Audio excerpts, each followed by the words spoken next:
In this video, we're going to be looking over a subscriber question, which asks, is it possible to have the following? You enter a probability in one column, and in another column automatically assigns a category based on your rules. Low is less than 25, medium is between 25 and 50, high is greater than 50. Thanks in advance. And this is on a generic table. So to give some context, we'll look at the setup here. So we've got four different parts, part A, B, C, and D.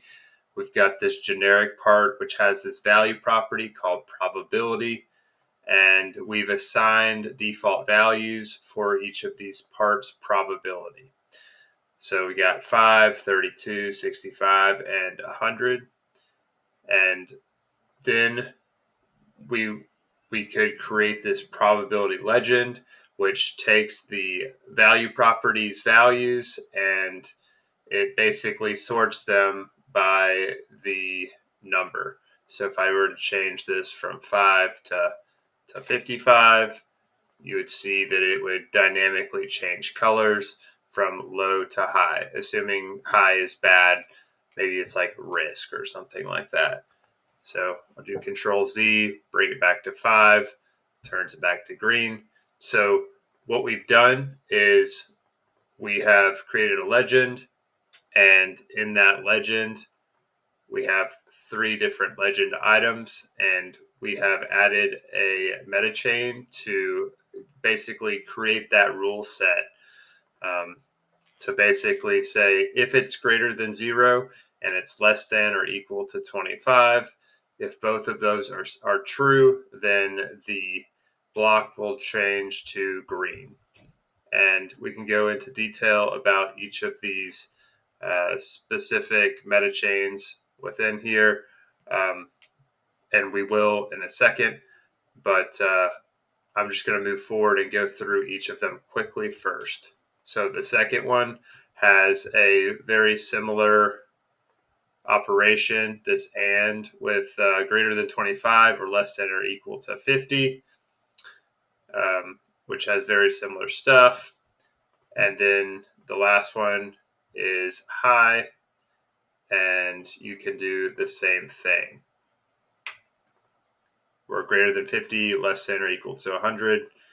Both those are true, then the condition is true, therefore setting the block to red.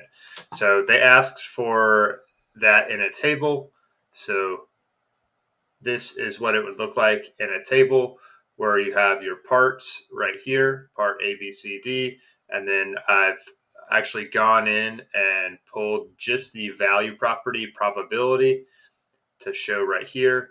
And then I went a step further. So essentially, I'm creating a custom MetaChain for each of these different columns here. And I start here, and then I add another piece to the MetaChain to then get to here. And then I add another piece to get to the following columns. So I start with something fairly simple, which is just filtering by the probability MetaChain. And then I find the default value of that probability value property, and then I'm doing the if the value, the real value, is greater than 0 and less than 25, then low. If it's greater than 25 and in between 50, then then medium. Otherwise, if it's greater than 50 and less than 100, then it's high. So we have separate MetaChains for each of these columns, high, medium, and low. And these MetaChains that you're seeing right here in this high column is exactly the same MetaChain. So this high column MetaChain is exactly the same as this MetaChain that you would see in the legend item called high. So again, it's the same. So going back to here to walk through each of these MetaChains, we'll start here. So I'm going to go to the specification of my block. That's our starting point. Our element type is block. And then I'm going to find the owned elements. See, owned elements, we got the value property and the generalization relationship. So edit column, you'll see in our first MetaChain, we'll go to owned attributes. Owned elements and owned attributes are the same pretty much. Attributes is a little bit more narrow. But so the block's owned attributes, it would pick up any value properties, part properties, constraint properties that exist on that block.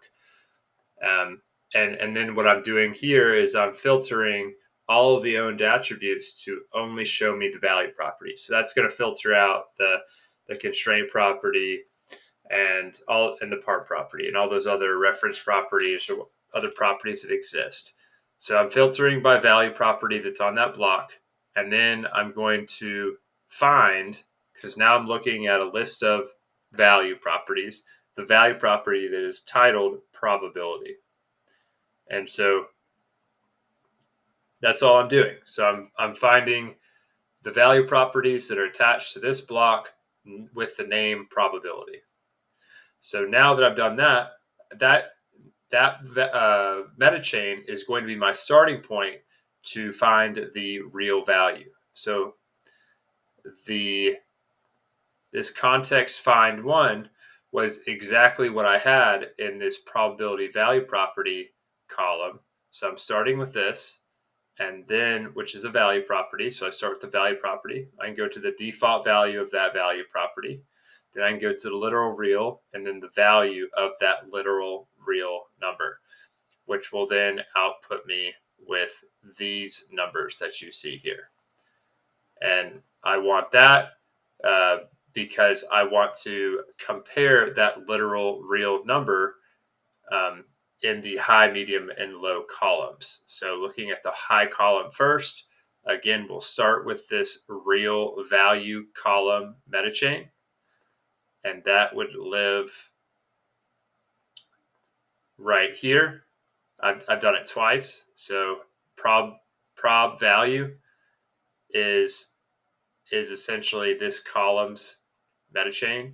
So I'm basically taking a greater than. So if the probability value, the value that you see in this cell, is greater than 50, greater than this value, 50, then true, otherwise false. And then I wrap it in this and behavior, which is just saying this A and B have to be true for the expression to evaluate to true.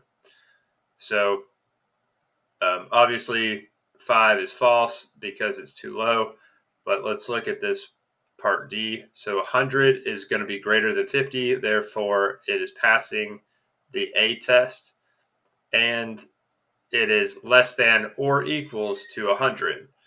So therefore it's passing the B test. Because it passes A and B, therefore the expression evaluates to true, and you can see this check mark here.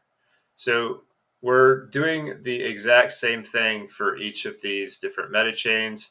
The only thing that we're doing differently is the greater than, less than, and then changing out these numbers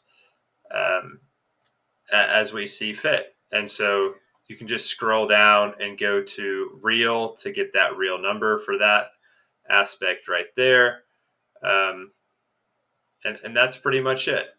So now that we've created this high, medium, low, the actual result that was desired was that we didn't really want all three of these columns. We just wanted it to show, the number and then the final result. So now what I'm doing is I'm taking each of these three MetaChains and I'm creating another MetaChain, this final result column, which is just taking a bunch of, it's using if, then, else. So I've got several if, then, else statements that are nested within each other. So the first if, then, else if the condition equals low, then you will put the text low. Else, if the condition equals medium, then put the text medium in this box. Else, number 3, if the condition equals high, then put the condition high in this final result box. Else, put index out of bounds. So if I were to go back to, over here and type in some index that's out of bounds, like 105, you'll notice that the legend no longer applies. But also, if you go to the table, you'll see the final result index out of bounds occurs. So it does work as anticipated. I can click Control Z, changes back to 5, changes that to green, and then changes the answer table back to the final result of low. One final thing that you can do is you can actually apply the legend that we created here back to this table if you'd like, and it would look like this. So you don't actually have to show any of these columns if you really wanted to, because it would just be color coded and it would tell you it right on top here. So that is an option. The way that you apply that legend is you just go here, go to apply legends, and then you select the legend that you want to apply, and it applies it for you. And then you can do the same thing to unselect it. So hope that this example helps and that it answered our original question, which was, is it possible to have the following probabilities in one column and then in another column have the low, medium, and high? So that's what this column is at the very end. And then we kind of showed the legend thing as well as just like an additional kind of helpful solution. So as always, go ahead and add your questions. We'll be able to download this project file from our website. So we'll add that link in the description below. And that's it. Thank you.